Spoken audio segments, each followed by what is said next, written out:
in tonight's meeting. At this point, we will do a call to order, which is, and then roll call. Denise? Mr. Butler. Here. Gosh, I can't. Ms. Brown, can you run the line right? There. Ms. Osmond. Here. Mr. Eiley. Here. Mr. Sandus. Here. Mr. Misfadden. Here. And Webster's here. Thank you. Now, everyone please rise and say the pledge of allegiance. I pledge allegiance to the flag of the United States of America. One nation, under God, indivisible, with liberty and justice for all. Thank you.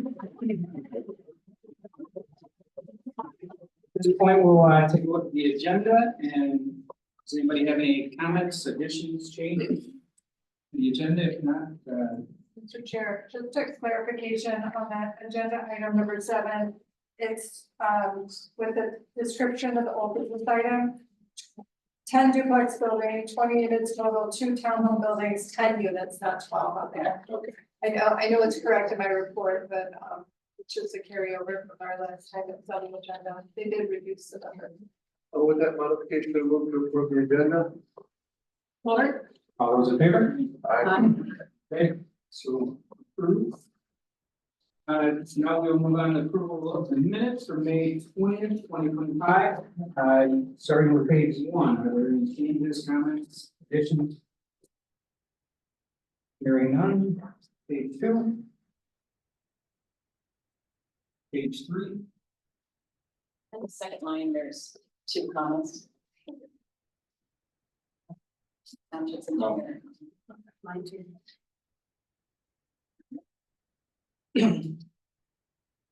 And page 4. Okay, so we need motion for Move to approve as amended. support. Those in favor? Aye. Okay, thank you. So at this point, we'll move on to the public comment period.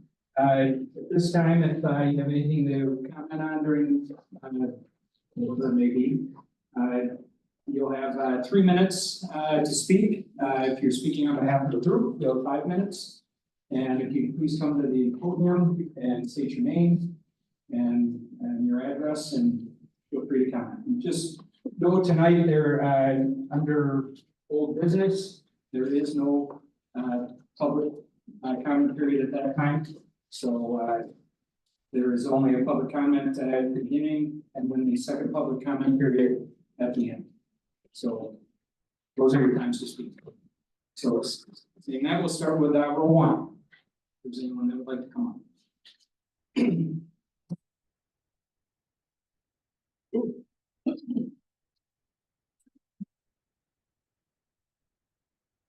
Morgan, a few times. So.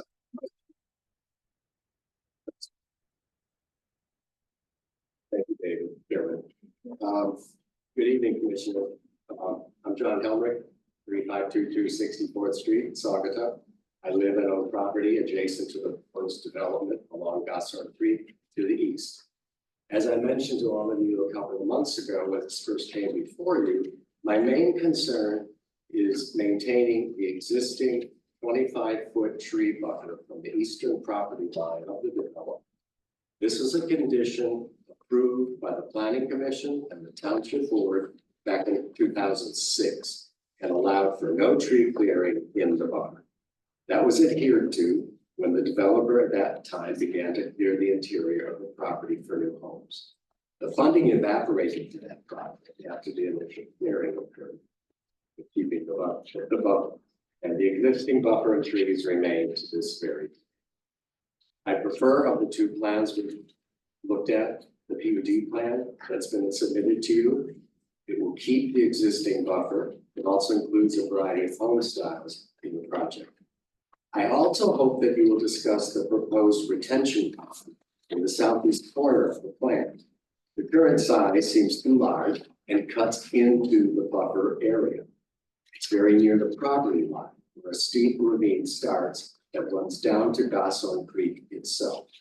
Goshorn Creek qualifies as a quote natural inland street in our zoning and runs through Clearbrook Golf Course and onto the Kalamazoo River after passing through Peterson Mill.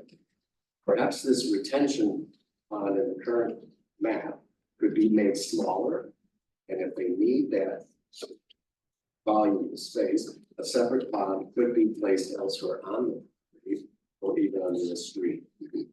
In our township zoning ordinance, Article 11, Sections 11.50 and 11.60 have clear language on buffering and riparian buffering requirements, which should apply here. So please consider these issues as you deliberate today. Your thoughtful consideration is greatly appreciated. Yet I support the PUD plan with further discussion on buffering and retention pond issues. Thank you. Thank you, John. Anyone else from the board? Hello, I'm Maria Brooks Miller. I live at 6450 Crimson Fifth Avenue. I'm all over today. I apologize. It's my daughter's 15th birthday. I just had some things I wanted to make sure I understood correctly because I'm still figuring out this whole plan and the maps are pretty confusing. I wanted to know if it was a gated community, and if it's not, how the residents currently are going to protect their privacy and liability of their people going onto their properties. I believe if they don't have one, that should be something to be considered. Since it's probably, or if we have to cover it ourselves, that we wouldn't have any issues with the township on including those. I want to know if there are going to be basements. As I said before, part of my backland is marshy. You cannot dig very far. I have a 4-foot, if that, basement. And it's more of a crawl space, so you're gonna run into issues. I don't know, I've heard different talks. Is this affordable housing? Is this low income? Because that really makes a difference with what people feel in town.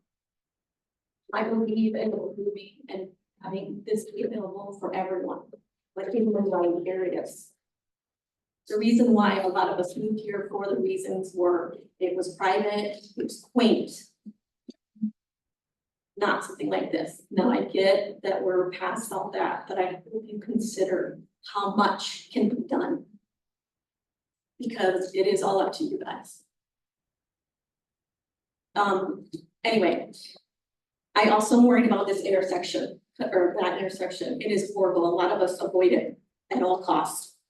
We will need something there. I don't know what will fix it. That's 6 different intersections in that intersection. And you can't even see out of some of those points. It's very dangerous for walkers and drivers. So just please consider every aspect of this. And I just hope they don't ruin that natural creek, because I've just seen too many times. I love this city, but you've seen too many times here where things go under radar and they change plans. And I'm sorry that I don't trust that people keep their word and not look out for everyone but themselves.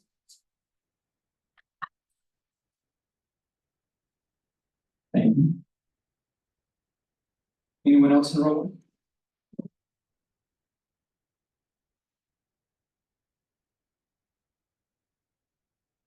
Right. My name is Karen Danielson. I live on 3521 64th Street, Saugatuck Township.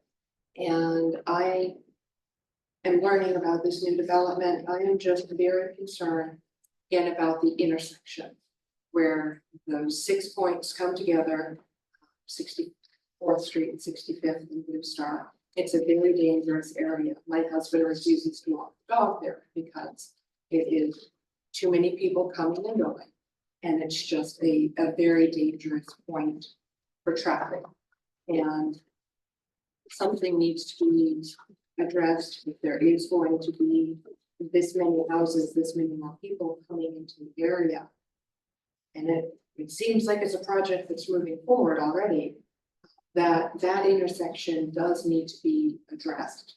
It's just dangerous for cars, it's dangerous for cycle points. And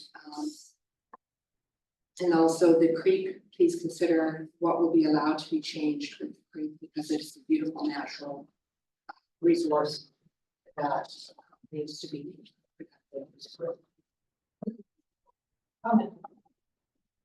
Thank you. Anyone else in row one? Row two?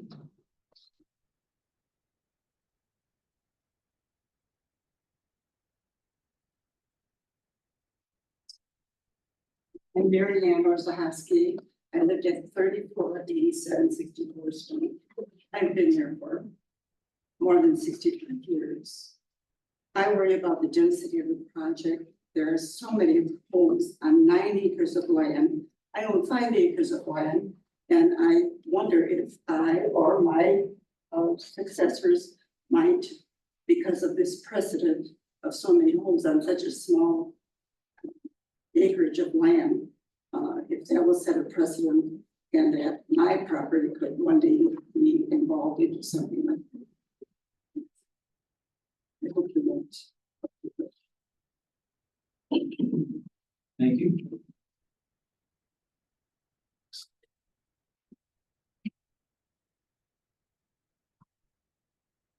My name is Lisa Becken. I live at 3516 64th Street. I've been there for over 20 years. This is not an area that needs that type of density. It does not fit your surrounding area in any way. There is nothing around here that's comparable. I also am concerned about the water, the traffic, the intersection, and disturbing my life as I get to closer to retirement. So please really consider the people that have been here and what can happen to our area. Thank you. Thank you. Anyone else in row two?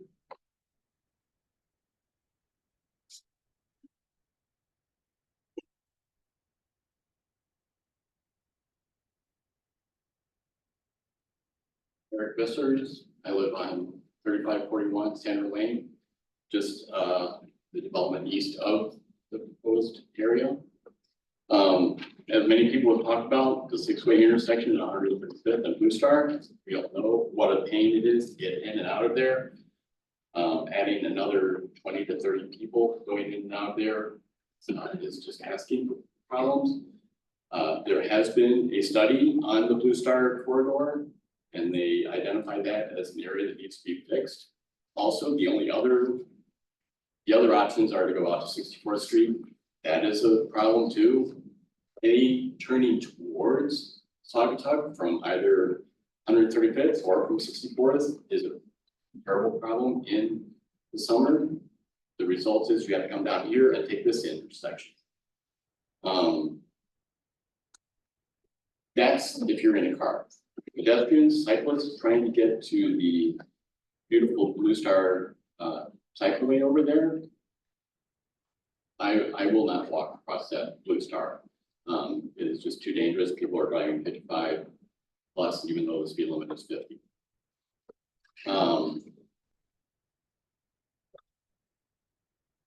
The proposal with the setback requirements or setback variations that they're asking for, moving from a 25-foot to a 7-foot setback, does not preserve the rural character. That is part of what we put in the ordinance and why we keep the ordinance. Again, I have a lot of other comments, but those are the two basic things. You know, the six-way intersection needs to be addressed. You're going to have people there, families there, trying to get out and in and out. That's going to be a safety problem, and our ordinances are designed to maintain the rural character. A 7-foot setback is not maintaining the rural character of our township. Thank you very much. Thank you. Anyone else in row two? Row three.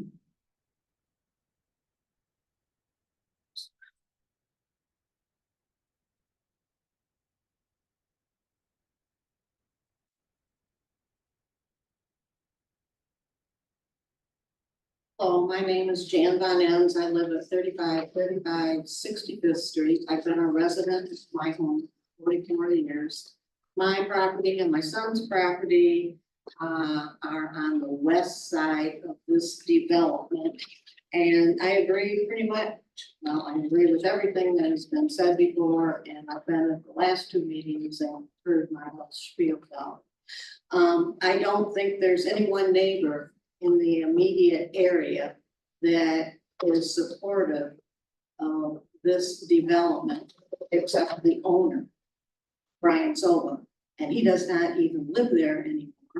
And his son occupies the house. I am hoping that the board can make an amendment through the proper channels and look at the development again for a more feasible usage of this land. Thank you.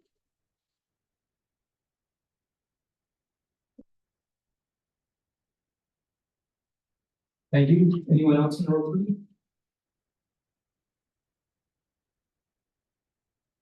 Row four?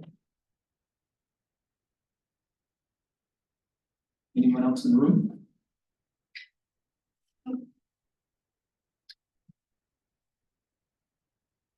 Hello.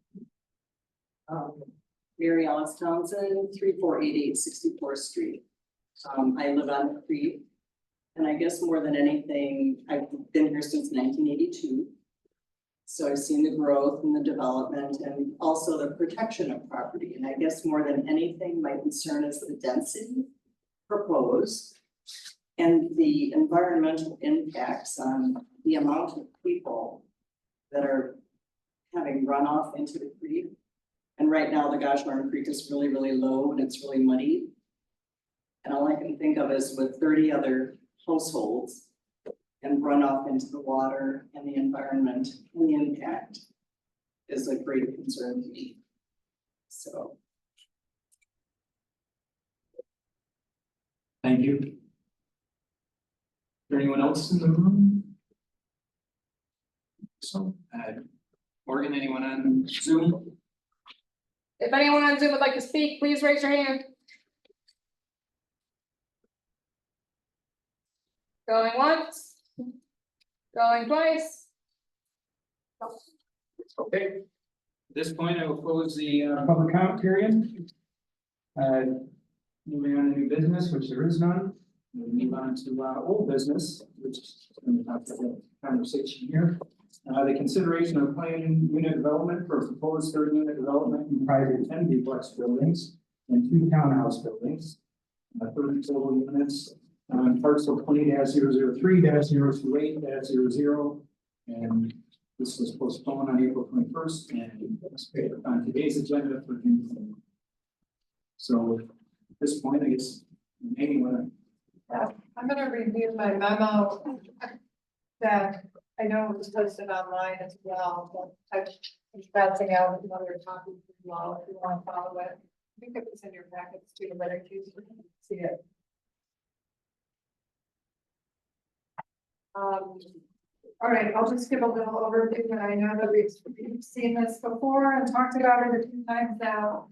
But this is a request for a planned unit development. And the planned unit development is a special zoning tool where the applicant can request and vary some of the dimensional standards of the zoning ordinance in exchange for permanently protected open space. They can also request a bonus density if they provide even more open space or other unique characteristics or amenities in the project. In order to do this project, the applicant has to create what's called a parallel plan.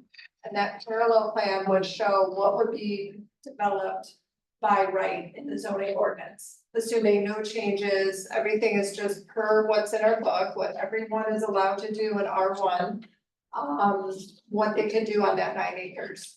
That parallel plan that they've given us includes a total of 29 or 28 building, or 28 units. So it's 14 buildings, 2 duplexes, or 2 units per building. And the applicant is asking for a 10% bonus to bring the total unit count to 30. What's different about their parallel plan is it shows duplexes. But the zoning allows the applicant to do townhouses as well, which are basically a row house where you have attached residential. So in the project that the applicant is proposing, there's a mix of duplexes. And there are 2 buildings that are townhouse buildings. One of those buildings has 4 units in it, and one of those buildings has 6. So there's 10 townhouses, and then 10 duplex buildings for a total of 30 units. The applicant is also preserving open space, and that open space area is more than just property setbacks. They're setting the houses back from 135th Street. They're including a large open space area next to the Sova property with protected woodlands, a pickleball court, and some natural trails. They're also providing open space along the west perimeter of the project, the south of the project, and the east. And the east perimeter includes a 57-foot setback, which would be a do not disturb area where all the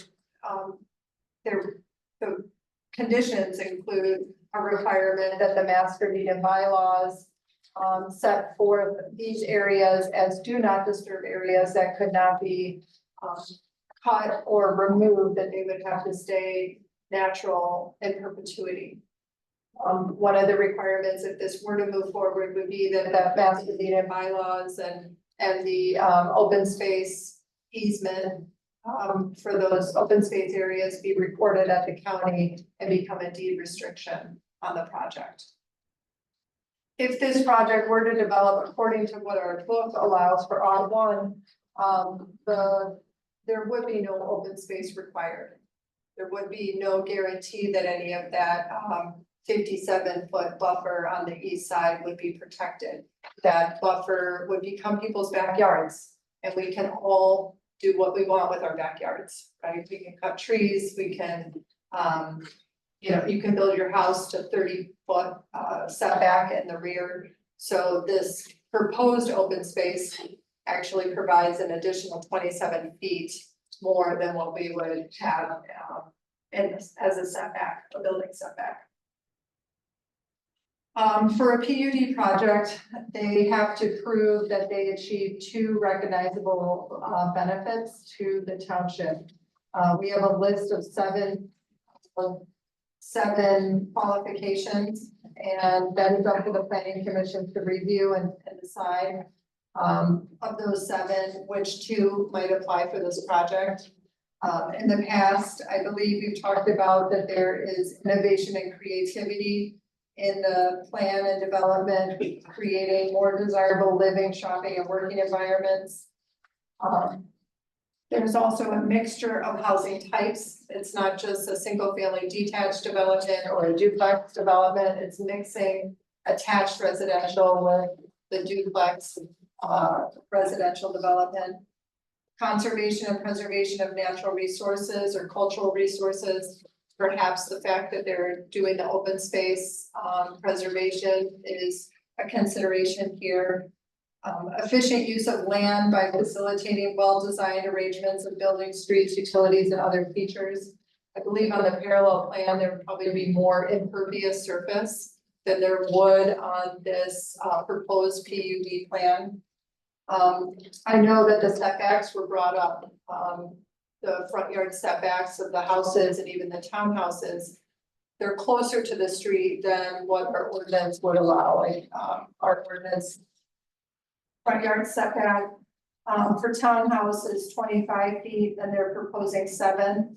And for the duplex, the front yard setback is 25, and they're proposing 9. And there would still be garage and driveway, but the trade-off there is with a shorter setback, you can have a more generous rear.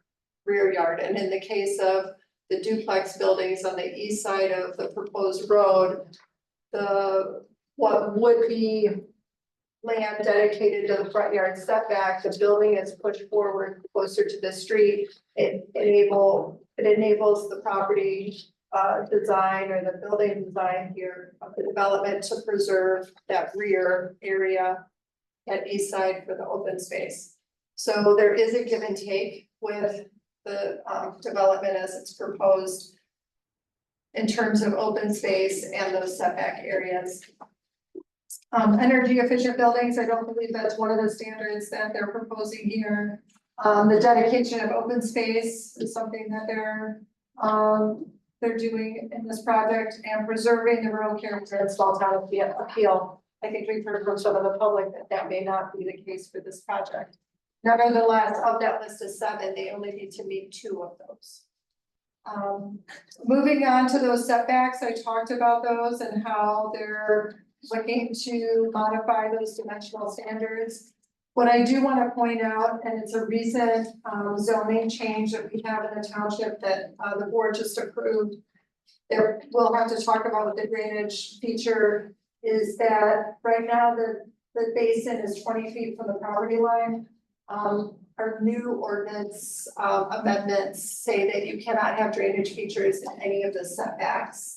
So the rear setback for this project, these are all rear yards on this side, it would be 30 feet. So that drainage basin does need to be outside of the setback, so it would need to be moved 10 feet.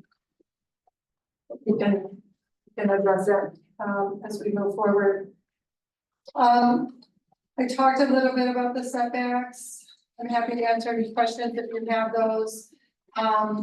If this project moves forward, one of the conditions of approval would be that the bylaws and master deeds state that vehicle parking or recreational vehicle parking would be prohibited, like overnight in the driveways, because you wouldn't want vehicles to obstruct the sidewalk for people walking or biking on the sidewalk system.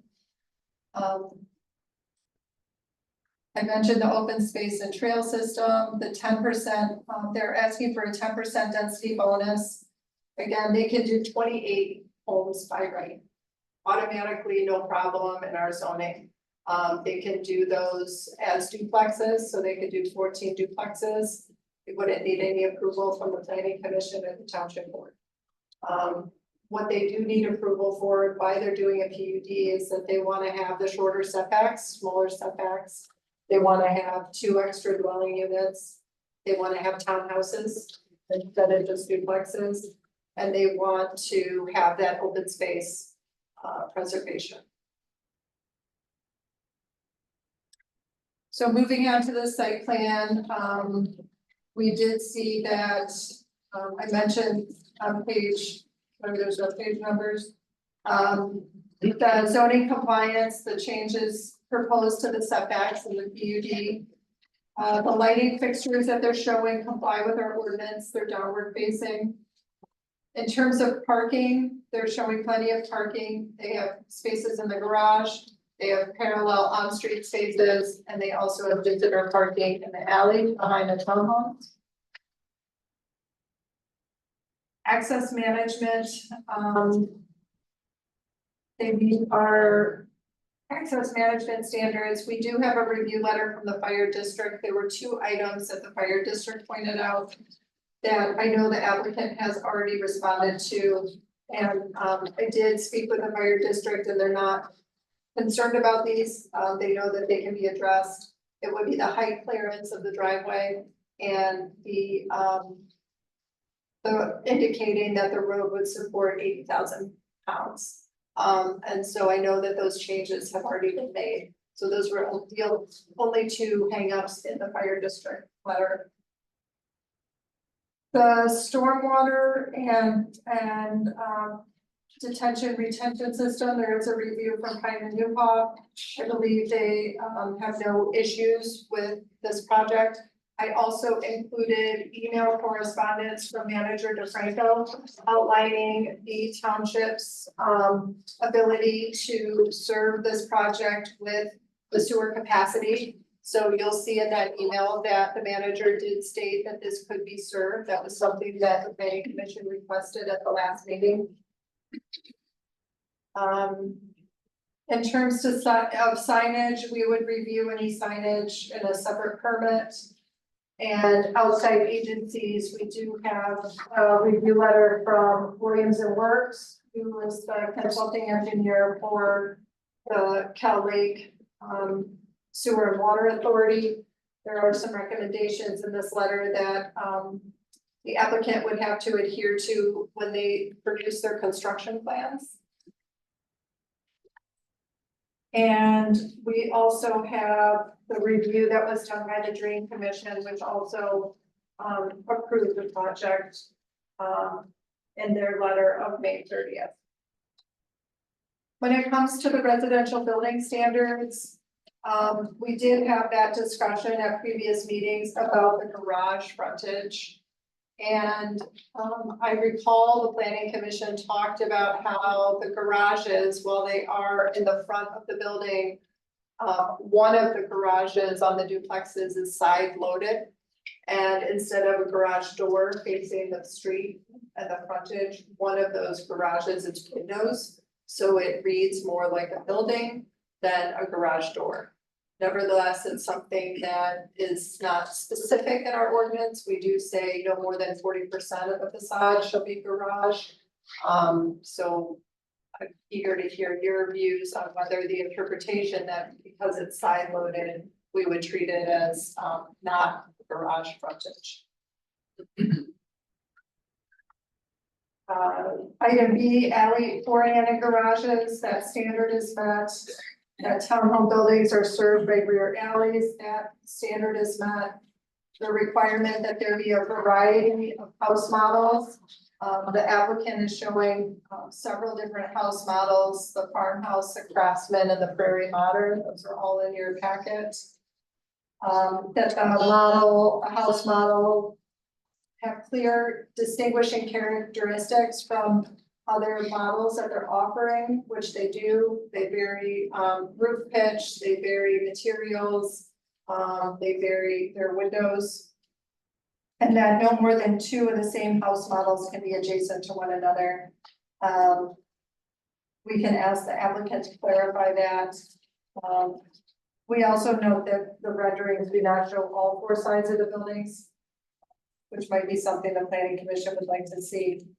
And that the buildings be on permanent foundations, and that standard is met.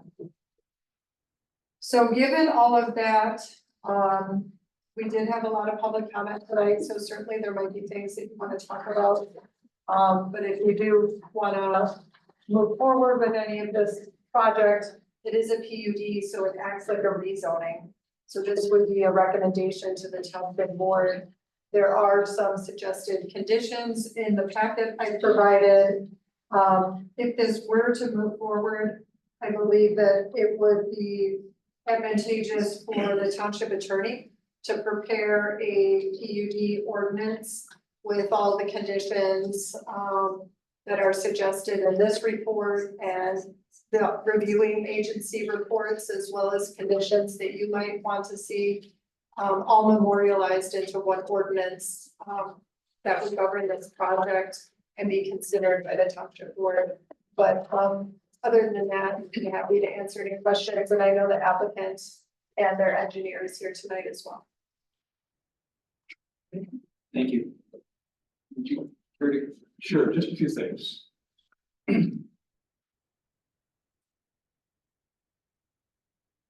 Just a few comments about what we did with the plan since the last time that we were here, and you all had some comments for us. So we know that the triangular corner that was zoned C2 in this property is now been zoned to the R1. Lenny mentioned this, the parallel plan or the comparison plan now yields 28 units. If you do the math, the 2 extra units is about 7+%, so under 10%. Sewer capacity was a big issue last time we talked. That's now been confirmed that there is sufficient sewer capacity for this project. The retention pond was brought up some. We moved at our meeting, we were told 20 feet off the property line was the standard. We did move the pond to be 20 feet off the property line. Sounds like there could be some new ordinances. Not sure if we're bound to those if they've become effective after our submittal, but leave that up to the planning commission. If we do have to shrink the pond even more, the county has reviewed the plan and approved it as shown. So we may have to go a little deeper with the bottom to accommodate the smaller size, but it could be done. And a question, just responding to a comment about the creek and drainage running into the creek. All water from this development, all developed water will be directed to that retention pond, and then it's infiltrated into the ground. So there is no water that will be discharging directly into the creek. So that's just something to keep in mind. There was also a question about basements. All of these units would be slab on grade, there would be no basements or crawl spaces. We did remove, there was a trail that we had shown along the easterly, within the easterly open space buffer. We did remove that to prevent any additional clearing of any of those trees. We did submit the rear elevation of the townhomes. That was a request, the garage side of the townhomes. They pretty much listed all of the approvals that we made from the agencies. So yeah, that really sums up the changes. There are a few things that I just reading through the report.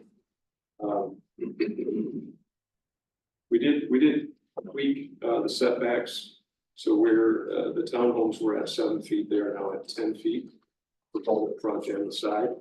Just a clarification. And then also on the side setback of the duplex, which is listed at 7, that was shifted to 9. So not significant, but it is in the right direction of it.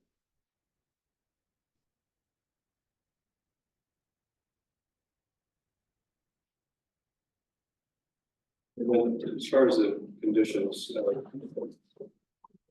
issues with conditions in general. Under item 2, PUD ordinance shall reference the open space areas and that tree removal trails of other disturbances to the character buffers shall be prohibited. Just to point out, we do show a trail in westerly buffer, so we would have to that. And the pickleball area is in there and requires some tree clearing for that. And there's a water main loop that would have to pass through a portion of the space. So I don't want to, I guess it might have to be worded to allow those required disturbances to occur within the open space area. How about fence? Yeah. We're not proposing any fences. Just curious. Yeah. And that was a question I'm not. Right, it's not, sorry, not a public comment period. Do you have anything? What is the trail? Is it skip? Is it? It's not a hard surface. It will be wood chips or maybe we don't label that as potentially a gravel crushed concrete. So it would be a hard surface, but not a paved surface. Okay. And then, when I get the outfall, there is no outfall in the pond. Correct. So it's just, it leaches in the ground. All back in. Okay.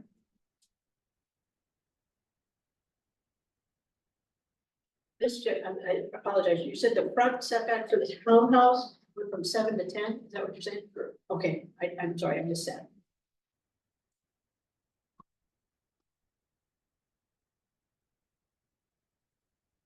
I was looking for that too, and I didn't find it, and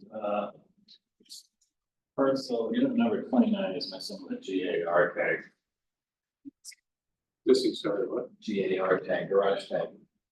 You're counting the number of garages that. Do you have with you an elevation of that 6 unit? Townhome, it's no longer in the package. Well, I have the 4 unit, but not the 6. So is this the, I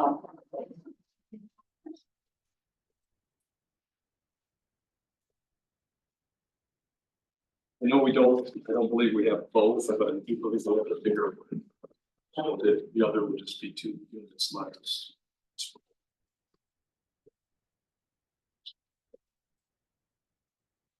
This is the 60.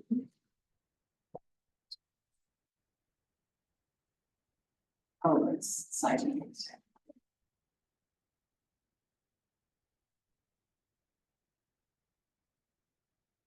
And something that a lot of people have been asking is if any kind of a price point has been established. I'll let applicant address that, see if he has any thoughts on the price point. One of the community is curious about, it's gonna be able to afford it. Randy Tucci Belgian developers, 537 Baldwin, Dennison. We have not looked at it for a while again, but we're thinking it's gonna be in the 6 range for the duplexes. The townhouses being a product that we have not built is a little bit more of a wild card, but it's gonna be on the lower side of that, because of the efficiency of the building and smaller square footage of, so. So when you say 6, you say 600,000, what do you say? 600,000, yeah. Pretty true. Are all the duplexes, are all 3 bedrooms, is that right? But there is a 1 and 2 bedroom in the townhouses. Little. The townhouses are. So, One that has 1 bedroom. yeah, the duplexes are all 2 bedrooms and the townhouses have 3. They have a main floor primary bedroom. With a 1-stall garage or a 2-stall garage with a bigger second floor.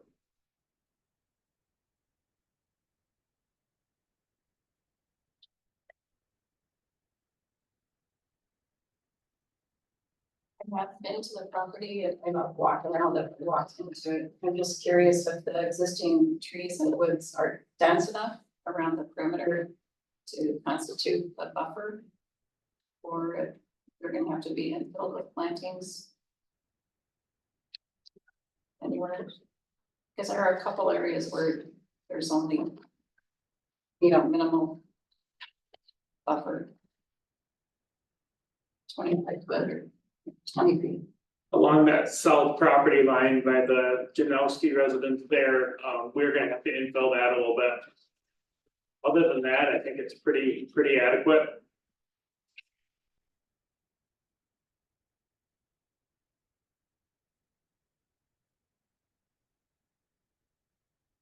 There wasn't a landscape plan that's been put together at this point, has it? No. Yeah. I think not only on the south property line, but I know any of the closer setbacks, obviously the surrounding residents are gonna be concerned about the density of the landscaping that's between them and their property line, so. I think that's something that we need to address as far as, to make sure it's adequate. And maybe it is. And also we could ask for the landscaping along the streetscape as well. Just to have assurance that there will be landscaping, that it's not up to the individual owners. We do show street trees. That's Someone had made a comment about, maybe things would be done that haven't been approved. Or changes to the construction, but the township does have an employee that monitors construction now. So just so you're aware of that, there is a full-time, is he full-time? Yep. Yeah, full-time employee Well, not to mention that those open space areas are gonna be, is it called an open space easement or some kind of preservation easement, conservation easement? That would be put in place that won't allow anyone to change those areas, so that's another area of protection for the community. So, I saw something in the ordinance that contradicts something that you said about the perimeter. It's Article 11, landscaping, section 11.5 buffering. The A1 requirement, it says a 25-foot wide buffer is required for any multifamily development when adjacent to a residential zoning district. And then also uses and activities under item B, the same section. It says stormwater retention detention facilities may extend into buffer areas directly demonstrated that all planting requirements are met. The desired effects provided by the buffer yard will be fully achieved and planting will not jeopardize the survival of plant materials. So it does say that it should be 20, but not 20. And we recently did zoning amendments at your last meeting that went to the township board. And that was, That said that the stormwater facilities have to be outside of any required setback. okay. And since these are duplexes abutting single family residential, they wouldn't have the same multifamily setback that you referred to. So if we had the townhouse, where the townhouse is, but adjacent residential, then there would be that buffer since townhouse is considered multifamily, but duplex is not. Big picture, so this is all an R1 district now, it's been approved? Yes, well, the board has their meeting tomorrow night, I believe, and it's on the agenda tomorrow night. So tomorrow night, if we Monday. approve it, it'll be 30, as of right. Yes. Or 28, I think it was 28 that they showed on their parallel there. 28, But with, if it's all an R1 district, that would get more units, right? they could get, all at, with R1, they could do the 28. Oh, I'm sorry, okay. Well, then my next question is, there's a lot of discussion about 2 units. Is it your pro forma, you need those 2 units to make this deal work? It definitely would help, yeah.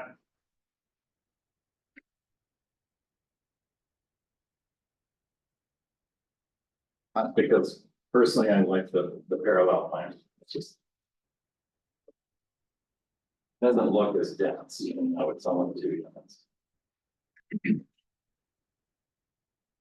Following up on what McFadden was talking about, because I don't know what we can do about the problem with the intersection. The traffic, because I think point well taken, we've got 30 more units, so it means on a daily basis, there's at least 30 more cars going in and out of there during the day, and we all know what a headache Blue Star is to begin with, and are we not throwing fuel on the fire and making the situation worse? Is, you know, is that a valid reason to turn it down? I don't know. If they can do the 28 units without our approval, we're still stuck with the same problem. But I'm just concerned that Blue Star is tough enough already, and we don't control it. Any changes that are made to Blue Star are strictly county controlled, and that doesn't always happen the way we think it should. The biggest thing controlling our development is sewer capacity right now, so. I mean, we're at a point where, you know, they meet required sewer capacity, but to your point, if, let's say we turn this down tonight, they come in by right, don't even talk to planning, don't speak to the board, they, you know, get approval by the board, they just bring it to staff. Well, it and would be staff like requires- condominium. I mean, they'd still, yeah, it's like condominium. So, and then I understand, I just want to make sure these people know that we're kind of stuck here, that whichever way we go with this, even if we turn it down, you're still gonna have this, they still potentially have the exact same number of cars coming out of that area. And is this preferable with the buffer around the whole area being expanded? And I think probably any recommendation would probably have, the right to require the infill of trees for additional buffering. But we don't have the control to stop the traffic problem, which is the biggest problem, for anything going on Blue Star. Also, I'm wondering if you can put up there the parallel plan, because I don't know if the community has really looked at them. Oh, it is, okay. Well, if you look at that, the houses go all the way to the edge of the property. There's a lot more concrete and hard pavement. There's much less landscaping, a lot less buffer. I mean, it's obvious if you compare the two plans. Well, is there really, I mean, because you have the second drive on the proposed plan, is there less pavement? I do agree that you're kind of pushing it to the border though, with the parallel plan. I mean, it sounds like people would like that. I have a question, I'm kind of new here, but do we ever have traffic studies done? We haven't with projects since I've been here, but you are able to request a traffic study, and they can be requested. We could request it under the PUD, but if they come in and ask for condos, Oh, right. can you still require it? I can vote. A traffic study from where though? Where are you asking for the Well, traffic? Traffic engineer. Yeah, but where are you gonna have the traffic study completed on? The intersection. Well, again, there's been a group, and we've already looked at Blue Star. And we realized that intersection has been a problem from day one. So because of this development, whether it's the PUD or whatever, does the township need to look back at that study and say, oh, we need to move quicker on that intersection than what was originally planned from that particular study that was already done? Right, Lenny? Well, yeah, we did the Blue Star safety study, but we don't have jurisdiction over that intersection or Blue Star. The safety study has some conceptual renderings of solutions at various intersections like this one, but ultimately it comes down to funding. And, that would be a partnership with the road commission and perhaps the township. If a traffic study were requested, the developer hires the engineer. They hire the person who does it. We get to review it and have, our engineer review it. But, it could suggest improvements to that road, but we did seek the comment of the road commission and they did not ask for a traffic study. They said that they had no comment or issues with this. Right, but what I would come back to is, when that study was done, it was last year, it's within 6 months.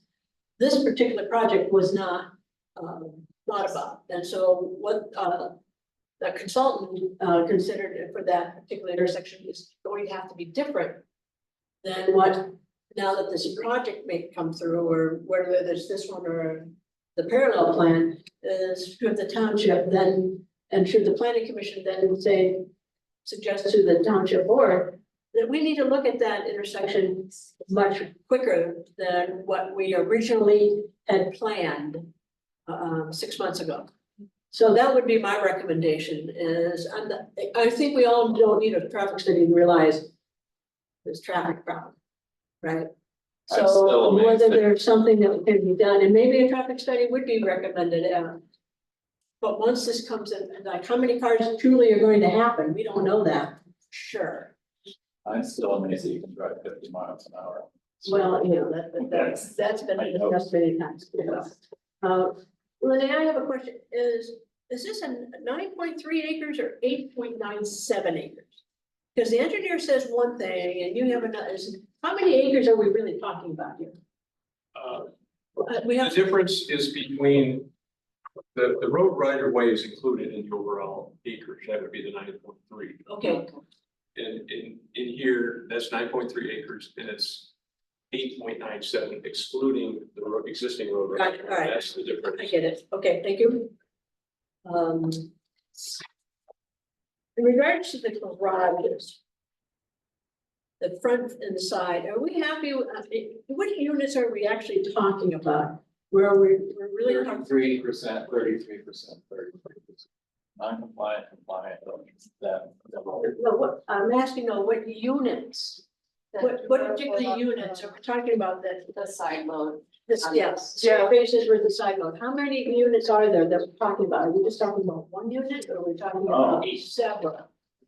2 and 3 are paired up. Those have side loads, They have side loads? side load garages. Okay, got it, 2 and 3, okay, 6 and 7, okay, 10 and 11. 17 and 16. okay, that's what I thought, I just want to verify. Well, that. 14 and 19. 14 and 19 are side load, but it's basically a quarter lot. So Right. True. Right. So I guess, you know, again, the Renee's comment is there anything in discussion that we really need to discuss that, or is what they have proposed appropriate? I feel that it's appropriate. Okay, I thought so too, but I just. Just FYI, for what it's worth, I was at my cousin's development in Virginia earlier, a few weeks ago, and a very similar thing, garage on the street and then the garage side, and I thought it was on the side, but I thought it was a big difference. So I'm totally. You will know, what you don't read in this graphic, this rendering is the dimension, the offset, right? So the garage is, like the door and the windows will still kind of protrude out in front of the porch and doors. Yeah. Just don't see that relief on these drawings with 2D.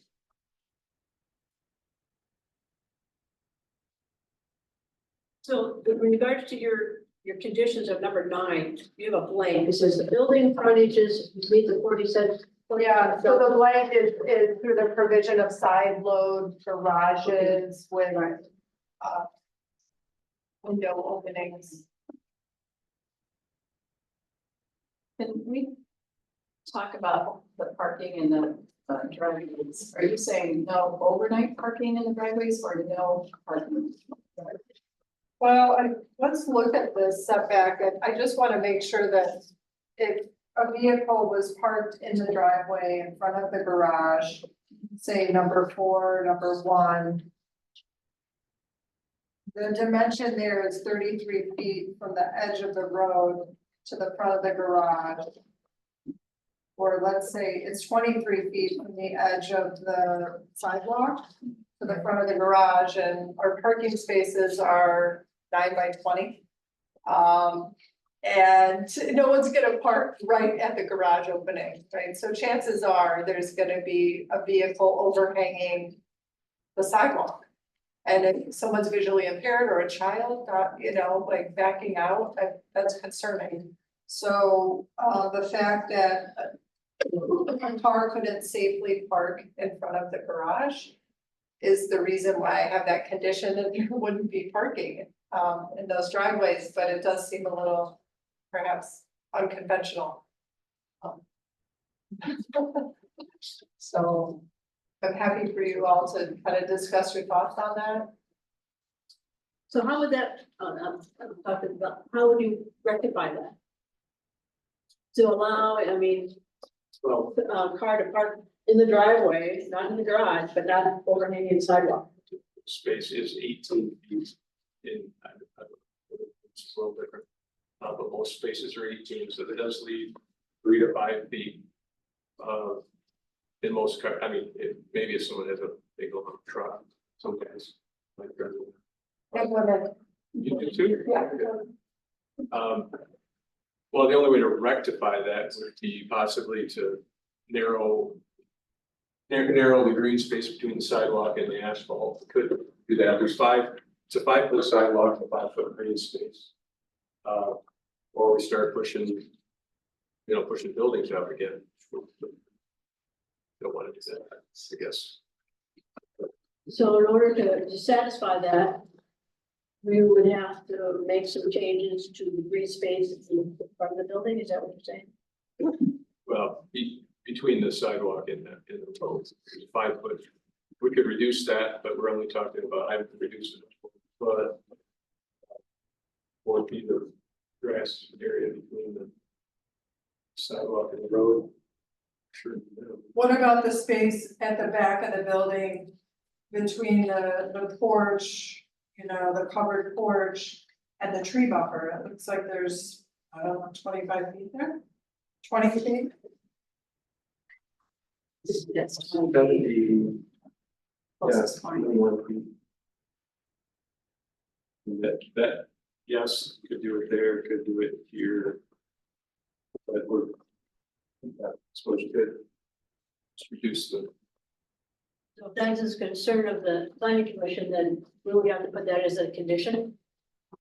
Put that as a list of the conditions, is that right, Lene? Yeah. Just want to make clear that there's enough space for construction to occur around these buildings without disturbing the open space.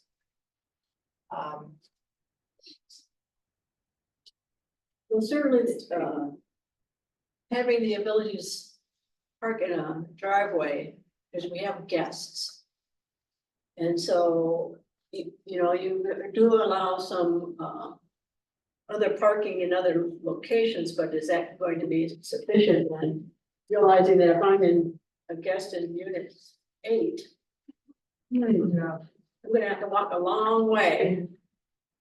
So having the ability to have at least a car park one in the driveway, but would yeah, be critical. understand, but we do have 23 feet, you need 18 feet is a normal parking space, so there is room. Today's concern is more longer vehicles maybe. Is there also on-street parking, parallel parking? Yes. There is here, in front of the townhomes. Yeah. Those are Okay. intended for guests of the townhomes, but anyone could park there. But not on the street, there's no on-street. No, it's technically it's off-street parking, but it's parallel to the street. So they, from what you heard, is there enough room in the driveway for in her vehicle? I just have another, before I answer that. Okay, I know our ordinance says private road shall have a surface width not less than 20 feet. And I know that it looks like your lanes are 20 feet, which includes a 2-foot road curb area. Is there any way to narrow the road? We tried. Fire departments and whatnot. I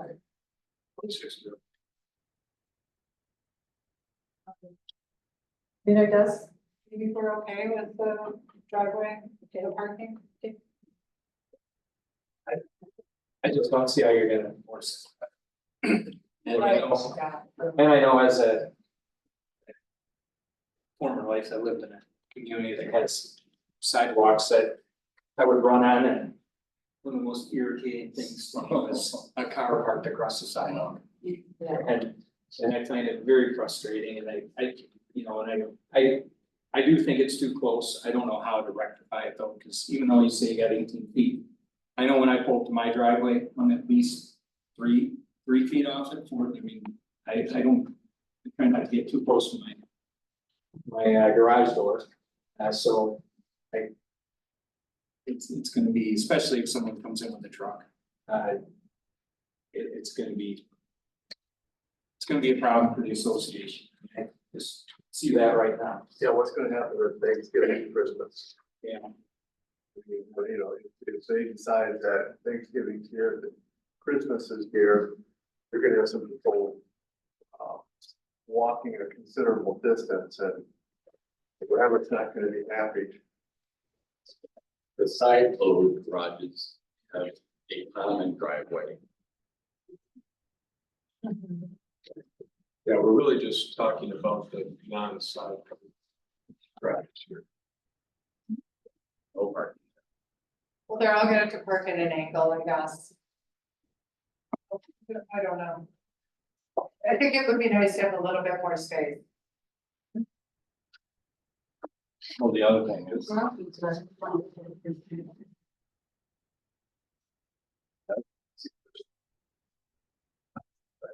Yeah. spread it out, which I don't think. Right, then you start putting in buffer, which is one of the major points that the people who presented here tonight, you know, want that buffer. And I think the infill idea makes a great deal of sense. Or they make a smaller building. Nobody's talking about that. Yeah. You're right, because we're kind of talking about whether or not we make it better for the future residents, or we, you know, keep it the nice buffer and space for the existing residents.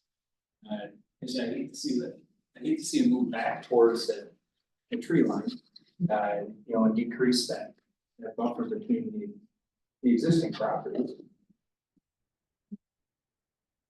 Yeah, I don't know what to do.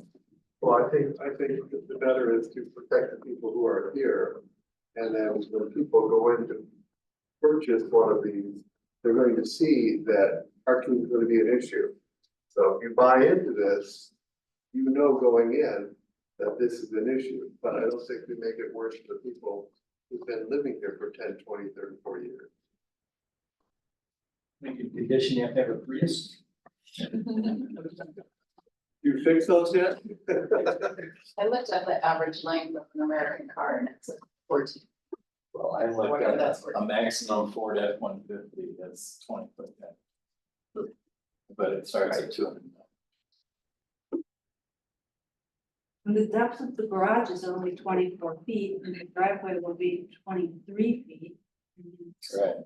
Awful. Well, it's. Again, you know, I thought it's like, well, this is not gonna be a through street. I mean, people are not gonna, Right. it's just gonna deal with those people right inside there. So it's like, well, it certainly would be nice to, not, to be nice neighborhood, but, I guess in the end, if it's, it'd be better to protect those around, the residents around this property rather than side. And I guess that's their issue. That's their issue. Well, and they know that was my point. Yeah. They going in, they're going to know that that's an issue. Renee, do you know, probably not around here, but are there any other communities that you've been involved with where there are restrictions on lawn chemicals and like treatments that you use in order to? I know there were a number of concerns that were raised because we're right along the creek. And I know there's not an outfall there, but obviously these foundations are higher than the, you know, than that, it looks like the net tree line. And so I think you're gonna get runoff ultimately into the creek. And are there? I have heard of that. I have not done any of that. Recently, there've been conversations in more of the farming communities where I've worked about it. About that, but I do think that it's not uncommon. And there could be something that you include in your conditions. Asking that the master deed and bylaws, you know, prohibit. You know, some type of. I feel like the majority of chemicals. people that have been there with like that Yeah, regardless. So just a thought that, you know, to protect that creek, and I know that was a concern of several people commenting.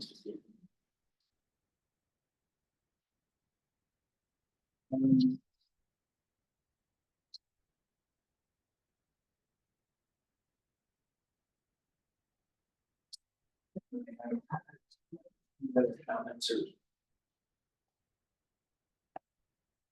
Sounds like a couple of the things that we really like to see as conditions anyways would be a recommendation to the township board, to.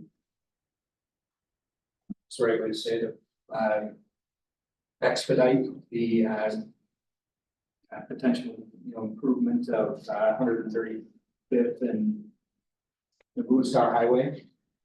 And possibly the long chemical stipulation, there was, I think, maybe to meet the 30-foot setback for the pond. Yeah. The tree line buffer along the south property line to fill in gaps. So I think we've got like 4 of them. We've got, Landscape. developers shall contribute, and we have put in like a number of trees of a certain height. We have to recommend that the retention pond must comply with the new setback requirements. The additional parking area, as discussed, and then a recommendation to the board to expedite, an updated, safety study and layout for how these streets are going to blend into Blue Star. I think that's the 4, if you're just adding on to the 14 things that, Renee had. Sounds like you have the. Well, I think, again, in regards to the buffer, I think number, Renee, you already mentioned that in number 11.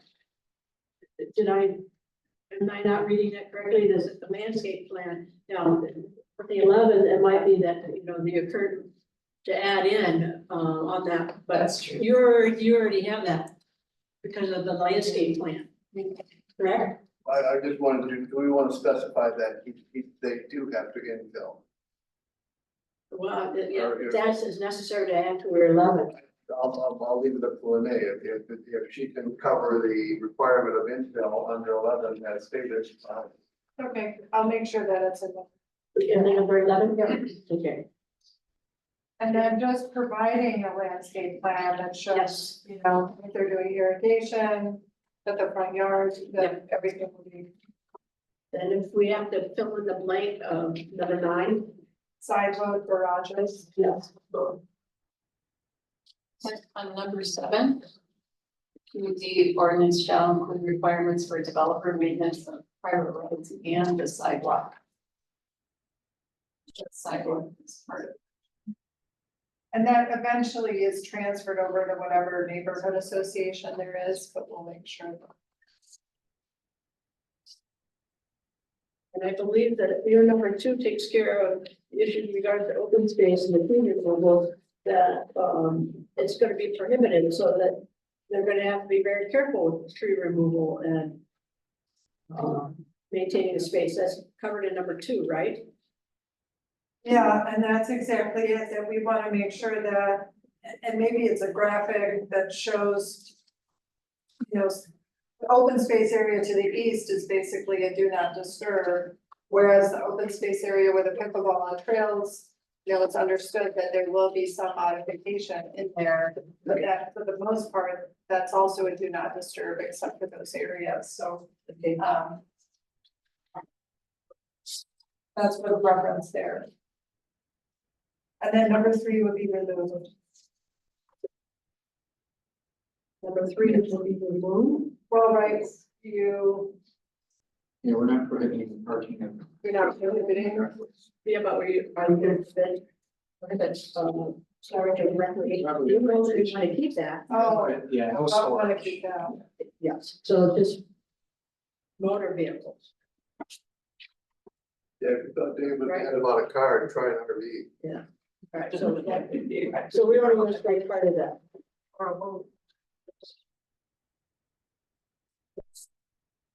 No one's commented on this yet tonight, but I'm really pleased the developer added number 4. With no short-term rentals in the community, so I think that's a. Thank you. I think that's really important to the community, and I think. Even if you're not happy about the community itself, you should be happy about that. So.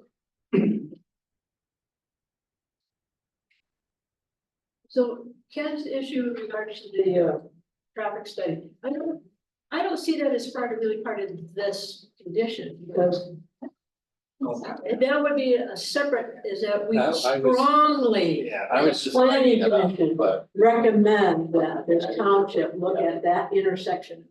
135, because it really is 700 feet off of this development, so it's like, okay, but we're really a continued discussion about that intersection. And that this township really needs to do something in a more timely fashion about that intersection. And not only because of this development, but the barndominiums down on 135 and the North Shore and the storage. This area has increased in regards to the building and the amount of vehicles, and it's. Hospital. Yep, and so I just, I don't, again, I don't see this as a condition for It this. doesn't necessarily have to be a condition, but it's something that we're gonna have to convey on a separate motion than.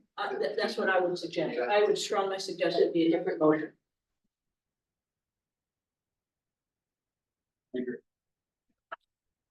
I would read a different motion for this.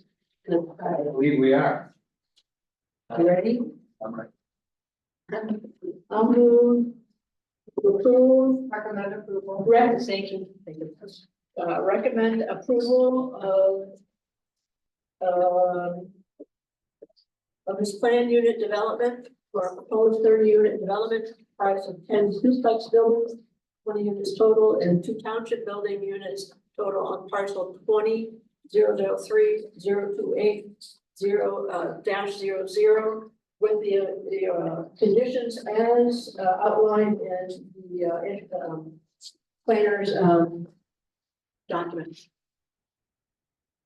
And then do you want me to go through the changes to the conditions and? Sure, it's there, Okay. it's all. So with number 2, that the PUD ordinance shall reference open space easement areas where tree removal trails or other disturbances to the wooded character of the buffers would be prohibited except where indicated for the trail and pickleball or utilities. Number 3, that the PUD ordinance prohibit the parking of recreational vehicles and driveways. Conditions 4, 5, 6 remain. Condition 7, the PUD ordinance shall include requirements for the, for developer maintenance of the private road and sidewalk, trails and public amenities until such time as the association take that over. Number 8 stays the same. Number 9, building frontages meet the 40% garage facade standard through the provision of side-loaded garages. Number 10 is the same. Number 11, that the protection and use of open space buffer along 135th and the southwest and east property lines satisfy the landscaping and buffering requirements of the ordinance and shall remain intact to ensure zoning compliance, with the exception of infill of landscape items where the buffer is not in place. Number 12, 13, and 14 remain. We're adding condition number 16 that a landscape plan be provided to the township planner for review and approval compliant with ordinance requirements. That the master deed and bylaws restrict the use of pesticides and herbicides to protect the Goshorn Creek corridor. And that the stormwater detention basin adhere to the 30-foot rear yard setback requirement. Is that it? I think that's it. We have a second. second, Is there any discussion? Just want to do a roll call Mr. Butler. Yep. Ms. Brown. Yes. Ms. Osmond. Yes. Mr. Riley. vote? Yes. Mr. Stannis. Mr. McFadden. yes. And Webster, yes.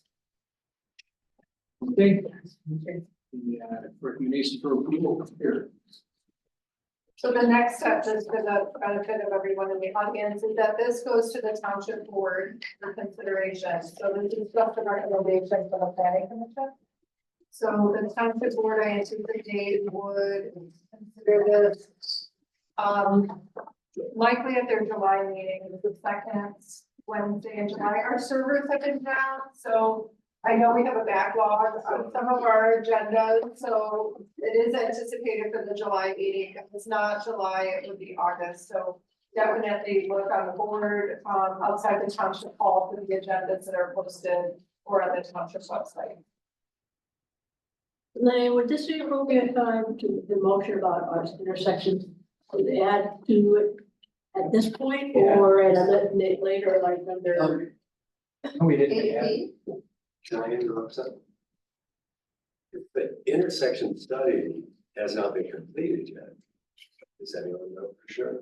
Yeah, it's on the website. The civic streets plan is on the website. Analyze all of it. Yeah, Yes. that is done, Yes. that is on the website.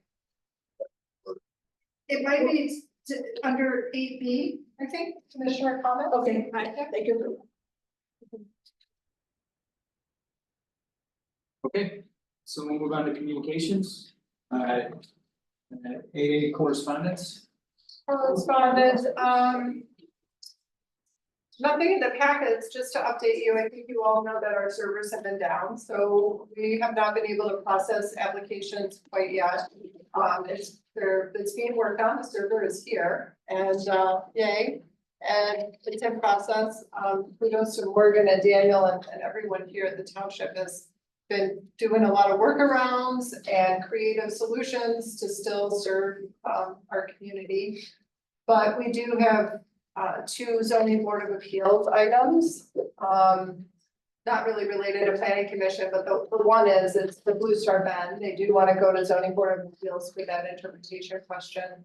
And then we have a dimensional variance also, again, not directly related to the planning commission, except for Blue Star Bend, which you guys, heard at previous meetings.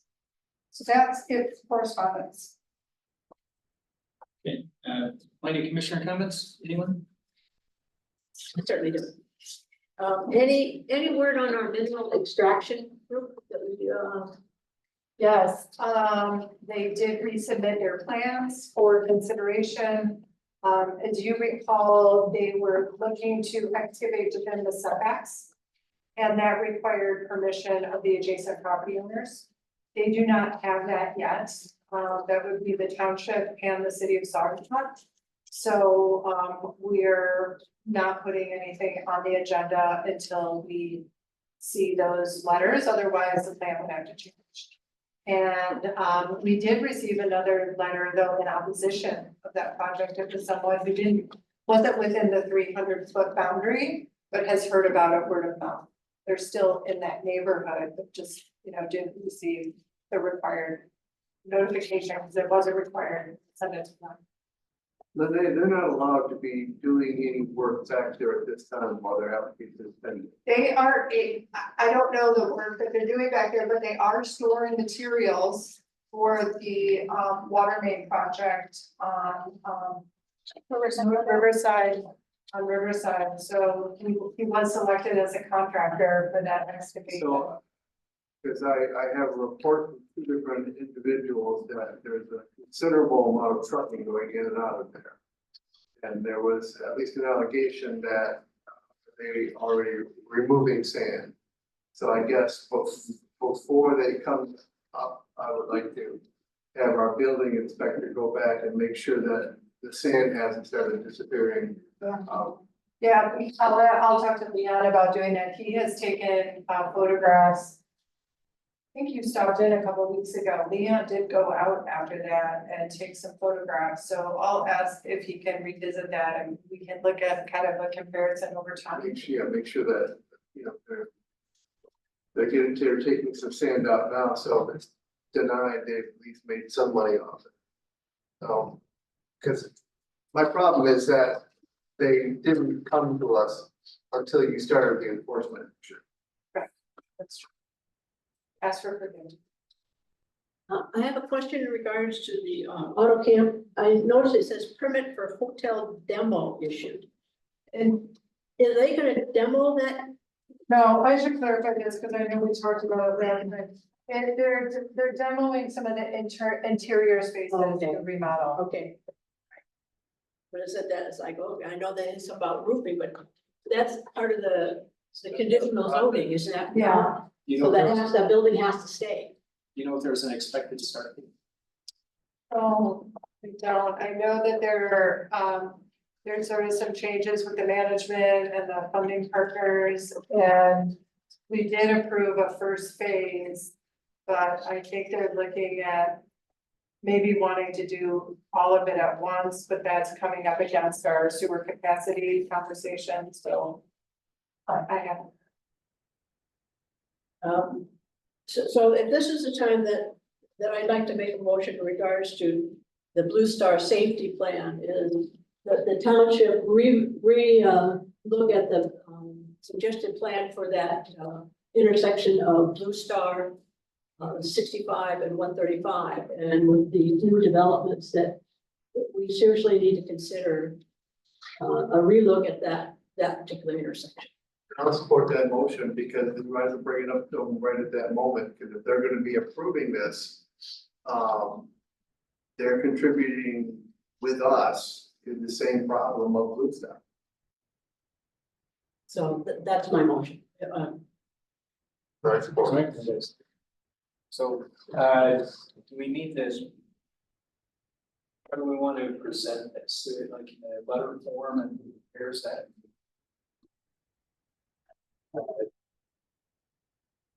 Is that what we would do, or just through our minutes? Or can we just do it through the Through minutes? the minutes. Okay, all right. And I think maybe as liaison, then you would probably be able to talk about the discussion. Okay. Yep. All right. I guess at this point, we'll, yeah, we can just do a voice vote. So all those in favor? Aye. Opposed? All right, motion carries. Okay, we'll move on to letter C, any township board update. Cindy? Township is meeting tomorrow, Monday, Oh, I thought it was tomorrow too. Monday for a special meeting, and they have on the agenda appointments to the planning commission. And they did meet in May to talk to the fire district about their budget, and they voted to recommend support of the fire department budget. And then they had a budget workshop meeting where the board was able to review the entire budget in great detail and supported the proposed budget update, and they're going to be looking at it again on Monday. So, Getting down to the wire, if they want to approve. well, it's that river, that Pasadena River has all our data stored on it. You have to get to it. What's the deadline? It's July 1st, right? July 1st is the deadline. And hopefully the server will be up by the end of the week. That will considerably make things easier for us.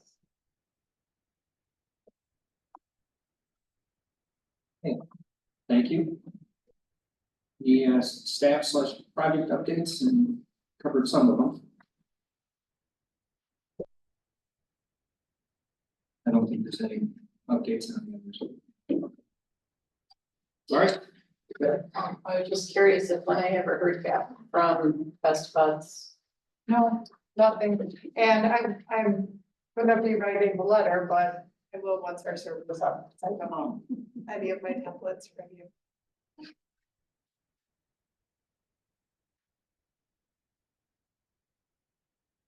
All right, so then we'll move on from number 8, and we will open up our second public comment period. And so anyone in the audience, the same rules as earlier apply. 3 minutes for an individual, 5 for a group.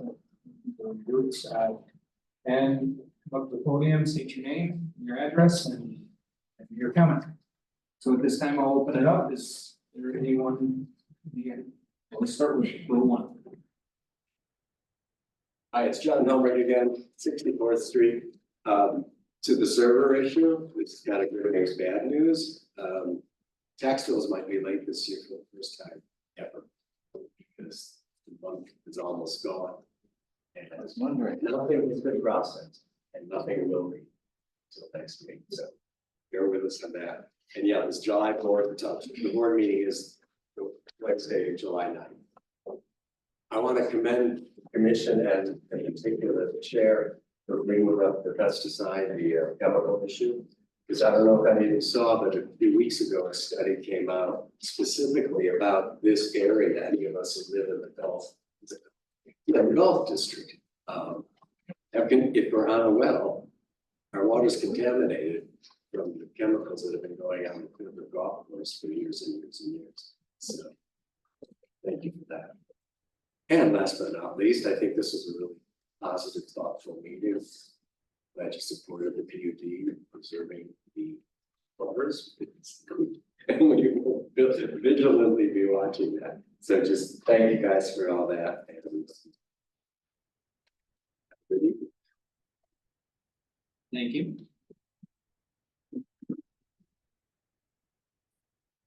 Me, I'm back, I'm sorry. I want to apologize for earlier to speak the other turn or the wrong time. My name is Maria Brooks Miller, 6458 135th Avenue, Saugatuck, Michigan. I'm going to just quickly read this because it's going to get better, be better that way. A lot has been said, so I apologize if we covered this already. I am the neighbor closest to this development, as you guys know. I can see everything that they're going to be doing. It's in my backyard. On the map, you can see my structure in the backyard. The density of that forest, I seriously could see into what they're doing. So how you talked about earlier about building that up and protecting us and making it so that we still feel we do have our rights to our privacy is very still important to me, as well as my fellow, resident family. The intersection, I know we went over that already. I got a little confused about if there was a traffic study done, or I think what I heard was it was done prior to this project being even created. So if that is it, I would say do it again, because that's a completely different scenario. And I think we haven't had many casualties there because of the low traffic, and we avoid it. So how are we gonna tell a huge community like that to not use that when that is basically their main way of getting in and out? I also don't know if an environmental impact statement study has been done. I've heard that that is something really important that covers a lot of these issues we've been trying to, I think, pinpoint out. If it hasn't, I would request that from you guys. I don't know about the short term or Airbnb allowed. I didn't get that answer.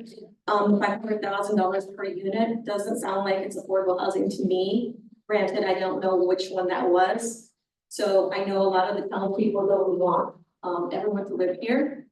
That doesn't really sound like that kind of a plan. And it sounds like it's the cost of everyone who created this beautiful community already losing what they came here for. I'm almost done. Property lines should be reinstated or remarked just so no mishaps happen. So we can try to avoid that. I'd also like to request a clear written, really clear, because I don't get all those rules and everything, but bullet points of everything, all these questions that I've asked and my fellow people. And I apologize that I get overly emotional, and if I'm again going over the same things, and I apologize because I will be leaving now because it is still my daughter's 15th birthday. Thank you for your time. I feel like I'm at the Oscars. Thank you. Anyone else in row one? Row two.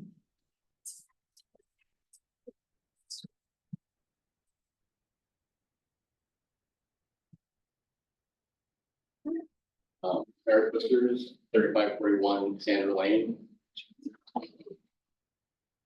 As far as the PUD goes, I don't think that they met the requirements that are set forth. One, does not preserve the rural character.